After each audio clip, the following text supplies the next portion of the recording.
एक पाकिस्तानी नौजवान स्टडी वीज़े पर इटली गया और वहां पहुंचते ही उसने पहला काम किया कि यूके का विजिट वीज़ा अप्लाई कर दिया। जैसे भी डॉक्यूमेंट्स लगाए उसको वीज़ा मिल गया और वो यूके चला गया। यूके जाके जनाब उसने रहना शुरू कर दिया, काम करना शुरू कर दिया।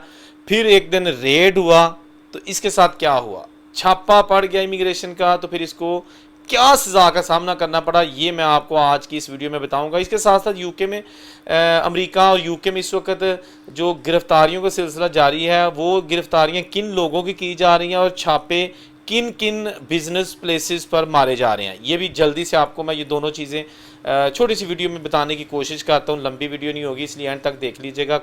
अच्छा, ये जो लड़का एक जेलम से इसका ताल्लुक था, ये चला गया इटली स्टडी वीज़े पर, और इसको किसी ने कह दिया कि आप यूके चले जाओ और study visa visit visa apply करो। इस बंदे ने विजिट वीज़ा अप्लाई कर दिया और इसका विजिट वीज़ा लग गया, यूके चला गया। इसने वहाँ जाके असाइलम अप्लाई कर दिया। इसका असाइलम पहले 6 महीने में ही उड़ा के रख दिया उन्होंने कि भाई आपका असाइलम नहीं लगेगा। तो ये जब वहाँ पर इलीगल काम करता रहा एक रेस्टोरेंट में, और वहाँ पर इसको कुछ पैसे मिलते रहे, जिस तरह के 6-7 पाउंड 1 घंटे के, और बहरहाल ये गुजारा अपना कर रहा था। इसने फिर नहीं देखा कि मेरा इटली का वीज़ा एक्सपायर हो रहा है, मेरा यहाँ पे स्टेटस क्या है। ये जनाब वहाँ पर जो है ना वो ठीक ठाक पैसे कमाने लगा, लेकिन इसने किसी को नहीं बताया कि मैं यहाँ पे इलीगल हूँ या मेरा असाइलम था। ये जिस शहर में गया था इसने शहर ही चेंज कर लिया था जब ये इलीगल हो गया, और नए लोगों को ये बताता था कि मैं आज भी स्टडी वीज़े पर यूके में हूँ और मुझे काम करने की लीगल इजाज़त है। इसलिए फिर वो जनाब बंदा जो ना थोड़ा ओवर कॉन्फिडेंट था। फिर जनाब एक दिन ऐसा हुआ कि इसके रेस्टोरेंट पर रेड किया गया। एक पाकिस्तानी ये जो कि इलीगल था वहाँ पे, एक इंडोनेशियन था और एक खातून थी इंडियन। ये 3 बंदे जो है ना वहाँ पर यूके की होम ऑफिस का जो टीम आई थी वहाँ पे, उन्होंने इन तीनों को पकड़ लिया। जो इंडियन खातून थी वो लड़की नहीं थी, खातून थी, शादीशुदा थी।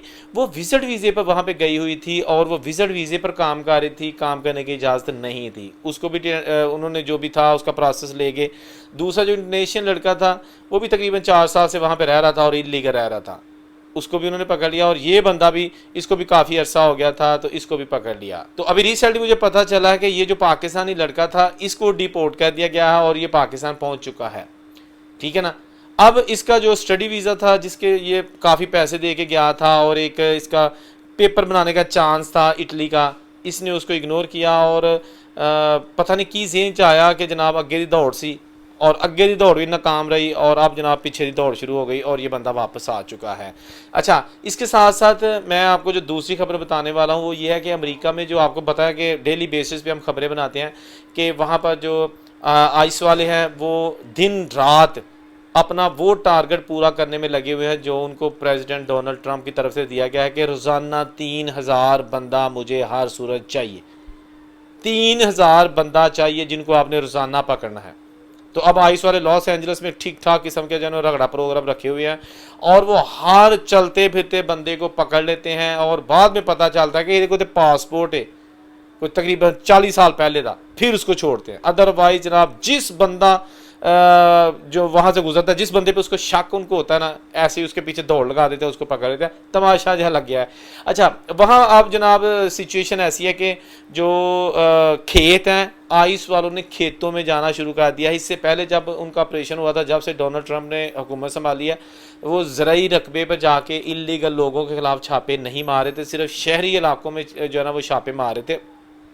दुकानों में, रेस्टोरेंट्स में, चलते फिरते लोगों में, शॉपिंग करते हुए लोगों में जिन पे शक होता, तो वो जनाब अब सिचुएशन मज़ीद उसको जो है ना उन्होंने वर्स कर दिया है और अब जनाब खेतों में भी जाना शुरू कर दिया। और बहुत सारे ऐसे हमारे देसी इंडियन भी हैं जो पकड़े गए हैं, पाकिस्तानी भी, जो कि खेतों में दूर दराज शहरों के जो दूर दराज इलाके हैं वहाँ पे काम कर रहे थे और उनको भी गिरफ्तार कर लिया गया है, डिटेंशन सेंटर में रख दिया गया है। तो उसके साथ साथ यूके में भी जो रेस्टोरेंट्स और नेल बार, ये जो नाखून की इस तरह के बहुत सारे जो ना वो बिज़नेस है वहाँ पे, तो रेस्टोरेंट, कार वाश, नेल बार और हजाम की दुकानें, बाल कटिंग की दुकानें, इसके साथ साथ जो ग्रॉसरी छोटे स्टोर्स होते हैं जो महल्लों में होते हैं वहाँ पर, और आखिरी जो चीज़ है वो है ये जो टेक अवे शॉप्स होती हैं फास्ट फूड की, जो छोटे छोटे काउंटर्स बने होते हैं, यहाँ पर लोगों को पकड़ना शुरू कर दिया है। और जो मालकान जिन्होंने इनको जॉब पे रखा हुआ था इलीगल लोगों को, उनको जुर्माने किए जा रहे हैं।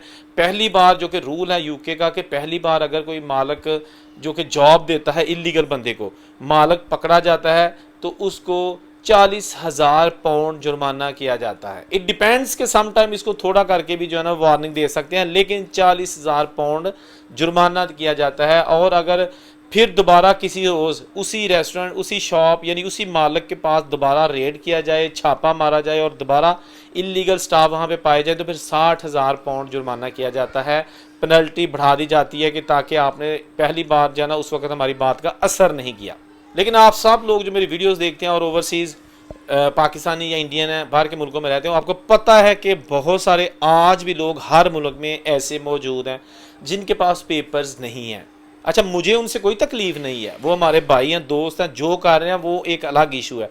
लेकिन ये चीज़ रियलिटी है कि मेजॉरिटी बहुत सारे ऐसे लोग हैं, ख़ास तौर पर यूरोपियन कंट्रीज़ में और यूके में, जिनके पास पेपर्स नहीं हैं।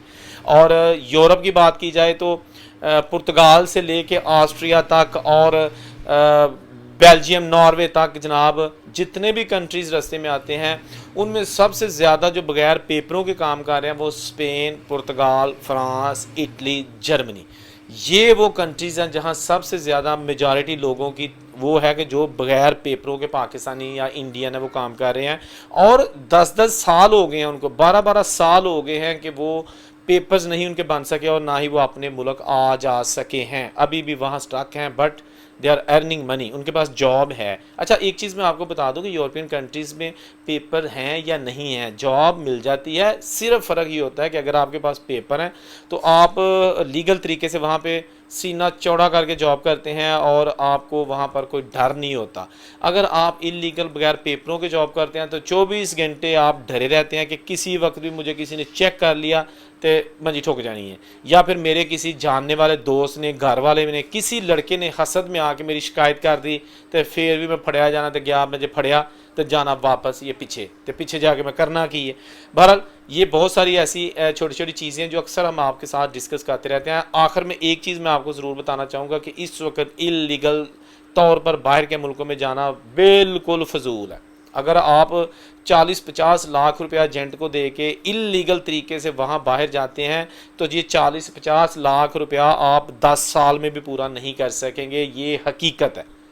भाई जाके पहले काम नहीं मिलेगा, काम मिलेगा तो आपको जनाब 24 घंटे ये डर रहेगा कि मैं काम पे हूँ, कहीं छापा पै गया तो मैं पीछे ही न टोर जा वापस। अगर नहीं पकड़े जाते तो दिहाड़ी आपको बिल्कुल थोड़ी मिलती है। यूरोप में 35-40 यूरो एक दिन के आपको मिलते हैं, तो वो भी 30 दिन काम नहीं होता, 16-18-20 दिन, इससे ज़्यादा काम नहीं होता नए बंदे का। तो 800-700 जो यूरो बनता है, आप अंदाज़ा करें कि 500 यूरो तो आपने वहाँ खा लेना है, 200 घर का, 200 खाने पीने का और 100 आपका मोबाइल और टिकट आने जाने की। तो पिछे जो 70-80 हज़ार रुपया पाकिस्तानी बचेगा, वो किन्नी देर च तुसी अपना 60-70 लाख पूरा करोगे जो एजेंट तो दे के तो तुसी बाहर गए हो। रब दा वास्ता जे ਇਹੋ ਜਿਹਾ सौदेबाजी किसी ने ना करे हो। अगर वो जो नौजवान नस्ल है उनको बातें तो मेरी बुरी लगेंगी यार, ये जो बाहर बैठे हैं वो ज़रा बता दीजिएगा कि बाहर के मुल्कों में अभी इस वक्त गैर कानूनी तौर पर जो लोग मौजूद हैं उनके क्या हालात हैं, ईमानदारी से बताइएगा। ख्वारी है, ठीक है ना। जो लोग वहाँ पे पक्के हो चुके हैं उनकी बात अलग है, वो तो पैसा कमा रहे हैं, लेकिन उन्होंने अपनी मुसीबत भी बड़ियां बढ़ गई ने। मॉर्टगेज के थले आ गए ने, घर किराए ले ने, गिरवी रखे ने और बैंकों को कर्जा ढेरा ना लिया, सूद पई जा रहा है। पाकिस्तान आते हैं तो 2 हफ्ते रह के नठ जाते हैं पीछे। अच्छा, पाकिस्तान जो आके लोग थोड़ा रहते हैं ना, उनकी भी मजबूरियां हैं। यहाँ आके वो 2-4 दिनों में, हफ्ते में सारे रिश्तेदारों को मिल लेते हैं, फिर वो कहते हैं कि यार पीछे किराया पै रहा, आमदन आ कोई नहीं रही, घर की किस्त, गड्डी की किस्त, बच्चों का ये वो। तो बहरहाल ये वो चीज़ें हैं कि जो आपको हर बंदा नहीं बताता। अगर वो इस तरह की चीज़ें बताए ना तो वो समझते कि शायद यार असी व्यू बना रहे, साढ़े व्यू नहीं होने। मुझे व्यू की टेंशन नहीं है, ठीक है ना। मेरा अल्हम्दुलिल्लाह सेटअप ठीक है। मैं हकीकत बताता हूँ, ना तो मैं एजेंट हूँ और ना ही मुझे आपसे कोई लालच है। अगर मुझे लालच है तो मैं ये चाहता हूँ कि आप लोगों के पैसे बच जाए, आप लोगों के जमा पूंजी बच जाए, जो कि आपने बड़े हक हलाल से या आपकी फैमिली ने बड़े हक हलाल से पाकिस्तान में रहते हुए कमाए हैं। तो उसी किसी एजेंट को दे के तो उन्होंना भी बेड़ा गर्क ना कर छड़ियो। जिथे रवो खुश रवो और उस दिन इजाज़त दिओ। अल्लाह हाफिज़।